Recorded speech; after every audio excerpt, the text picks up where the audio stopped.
ଯେତେବେଳେ ବି ରୋଷେଇ କରିବା ପାଇଁ ଇଚ୍ଛା ହେଉନଥିବ ଆଉ ଝଟପଟ ଗୋଟେ କ'ଣ ତିଆରି କରିଦେବି ଏଇଆ ଭାବୁଥିବେ, ଆପଣ ଏ ଆଳୁ ବଡ଼ି ତରକାରୀକୁ ନିଶ୍ଚୟ ତିଆରି କରନ୍ତୁ। ବହୁତ ହି ଫ୍ଲେଭରଫୁଲ୍ ଆଉ ଏତେ ଟେଷ୍ଟି ଲାଗେ ଏଇଟା ଖାଇବା ପାଇଁ। ଭାତ ରୁଟି ସବୁଥିରେ ବହୁତ ବଢ଼ିଆ ଲାଗିବ। କମ୍ ସମୟରେ ମଧ୍ୟ ତିଆରି ହେବ। ଆପଣମାନେ ଆଳୁ ବଡ଼ି ତରକାରୀ ତିଆରି କରୁଥିବେ, କିନ୍ତୁ ମୋ ଷ୍ଟାଇଲରେ ଗୋଟେ ଥର ତିଆରି କରିକି ଦେଖନ୍ତୁ। ଆପଣମାନଙ୍କୁ ନିଶ୍ଚିତ ଭାବରେ ଏଇଟା ବହୁତ ପସନ୍ଦ ଆସିବ। ଆଉ ଏତେ ଟେଷ୍ଟି ତରକାରୀ ତିଆରି କରିବା ପାଇଁ ମାତ୍ର 10ରୁ 15 ମିନିଟ୍ ଆପଣମାନଙ୍କୁ ସମୟ ଲାଗିବ। ତ ଏଇ ତରକାରୀ ତିଆରି କରିବା ପାଇଁ ଆପଣମାନେ ଭିଡ଼ିଓକୁ ଏଣ୍ଡ ଯାଏଁ ଦେଖନ୍ତୁ। वीडियो भल लगे लाइक करेंगे, शेयर करेंगे, चैनल नुआ थे सब्सक्राइब करने। जदि फेसबुक पेज देखुं निश्चित भाव में फॉलो करनी। तो चलते स्टार्ट करेंगे आज रेसिपी। सब प्रथम आप समस्त को वेलकम कर मो चैनल दमयंती किचन रे। यही रेसिपी तैयारी करने ये मुझे 3टा आलू नहीं या छोट छोट सैज्रे मुझे काटी। बेसी बड़ पीस रखानी, जेहेतु आम कम समय तैयारी करवा। जो छोट छोट पीस रखा बहुत जल्दी यहाँ सीझ। आलू को काटी सारापर आम पानी पकई नवा या भल भाव में धोई नवा। धोई सारापर एमती पानी देकी रखिनवा, कारण आलू जदि खाली एमती रहा कि समय पर यहाँ कला पड़ जाए। एबे आम गैस रे प्रेशर कुकर बसैबा। जेहेतु ये आम कम समय भितर तैयारी कर प्रेशर कुकर यूज कर। प्रेशर कुकर एबे तेल ऐड करवा। ये मुझे सोरिष तेल नौ, आप चाहिए रिफाइन तेल यूज करेंगे, किंतु आलू बड़ी तरकारी ना सोरिष तेलर बास्नाटा ही बहुत बढ़िया आसे। एबे आम बड़ी को भाजी नवा। तो ये मुझे 17-18टा छोट सैज्र बड़ी नहीं। जदि बड़ सैज्र बड़ी नहीं ना, ये 10टा पाखापाखि ने। छोट सैज्र नहीं बोली मुझे अधिक नहीं। एबे आम बड़ी को पूरा गोल्डन कलर हवा जाए भाजी नवा। आ बड़ी तो भाजिया बेसी समय लगे, पूरा कम समय भितर ही यहाँ भाजी हो एपट सेपट करनवा।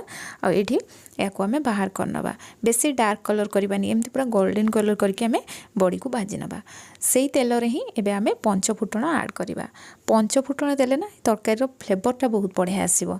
सेथिपई आम पंचफुटण देबा, याकू टिके तेल रे बढ़िया से भाजी नवा, जेमती तार फ्लेवरटा एथिरे बहुत बढ़िया से पळै आसीबो। एबे मु एथिरे कटा रसुण ऐड कली 1 चामच, आ सुखिला लंका आ भुषण पत्र। कटा रसुण जगह आप रसुण को छेचिकी ऐड करेंगे। और या भल भाव में भाजी ना। ये गैस फ्लेम हाई करवानी, टिके मीडियम फ्लेम रे भाजवा। और या मैं कौन मसला प्रिपेरेसन करती से आपको देखी दूसरी। मसला ये गोटे मीडियम साइज्र पियाज को मुझे स्लाइस काटिके ऐड कली। 10-12 कला रसुण ये ऐड करवा। अदा ऐड करवा। कस्तूरी मेथी हाफ छोट चामच, जीरा हाफ छोट चामच ऐड करवा। और मुझे टमाटो को ऐड करची काटिकी। तो ये मो फाड़े टमाटो नहीं, जेहेतु आम ये बड़ी तरकारी तैयारी कर टमाटो अधिक नबानी, फाड़े नवा। आउ ये गोटे कंचा लंका देली। ये अल्प पानी देके या पेस्ट करके आम नहीं आसवा। और या देखो मु पूरा चिकन करके बाटिकी नहीं आसी। तो आमर पेस्ट पूरा रेडी हो गला। सेपटे रसुण आमर भाजी होची। तो चलते एबे रसुण को आम चेक करनवा।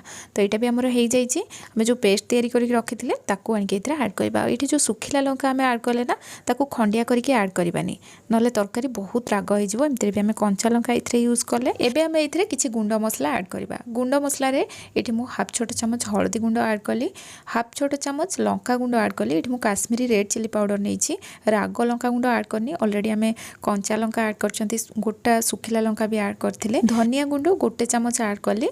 आ स्वाद अनुसार लुण देदेबा और मसला को भल भाव में मिक्स करनबा। एबे मसलार कंचा स्मेल जीवा जाए या आम भल भाव में कषि नबा। ये मुझे मीडियम फ्लेम रे कंटिन्यूअसली चलैथिली। स्पेचुलारे जदि कंटिन्यूअसली चलेबे मसला बिल्कुल भी तले लागबनी। आउ एटा बहुत जल्दी भी कषि हो। किछि समय एमती मसला कषि होला परे इतरे मु आलू ऐड कर नउची, कारण मसला सहित आम ये आलू को आउ किछि समय भल भाव में कषिबा।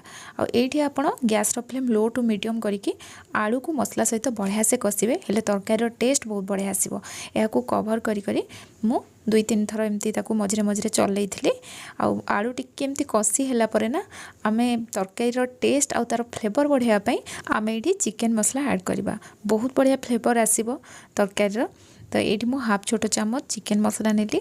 या आम कषिबा। आउ थे 2 थर ताको एमती कभर लगेगी ताको भल से कषि नबा, जेमती यार फ्लेवरटा ये बहुत बढ़िया से पळै आसीबो। मसला मध्य बहुत भल से कषि हो। आपन चिकेन मसला जगह ना ये मीट मसला ऐड कर पारिबे, किचन किंग मसला मध्य ऐड कर पारिबे। चिकेन मसला पकई सारा पर बढ़िया से मु आलू को कषि नहीं।